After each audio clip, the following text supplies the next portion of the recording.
Hanggat hindi siya nagpapakita at sumusunod sa Senado, ay hindi ko matatanggap ang anumang pakiusap na hinihiling niya doon sa kanyang liham. Sana payuhan siya ng tama ng kanyang mga abogado na humarap at tapusin na itong yugto na ito sa parte ng Senado para makafocus at concentrate na siya sa mga kasong Senate President Cheese Escudero, hindi maibibigay ang kahilingan ni suspended Bamban Tarlac Mayor Alice Guo, hanggang hindi daw siya nagpapakita sa Senado.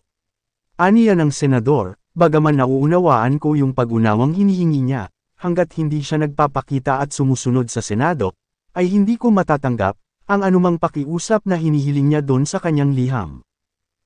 Nagsorry si Mayor Guo, kung nagkaroon man aniya ng hindi pagkakaunawaan kaugnay ng kanyang naging pahayag, at wala daw siyang intensyon na pagsabihan o diktahan ng Senado kung ano ang mga dapat bigyang prioridad. Sa kanyang ipinadalang liham, umapila si Mayor Guo sa liderato ng Senado, na tulungan ang kanyang mga kababayan, dahil hindi niya daw magampanan ang kanyang tungkulin, dahil sa suspensyon na ipinataw laban sa kanya. Humihiling rin ito ng pangunawa para mabigyan ang kanyang sarili, ng pagkakataon na may pagtanggol ang kanyang sarili sa tamang forum.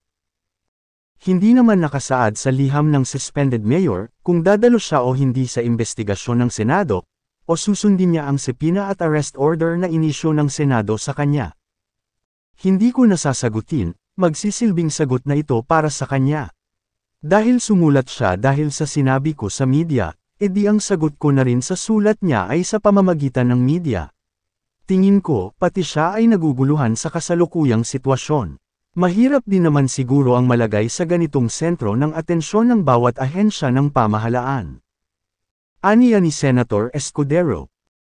Para sa mga karagdagang kwento, huwag kalimutang mag-subscribe at i-hit mo na din ang notification bell para lagi kang updated sa aking mga bagong videos.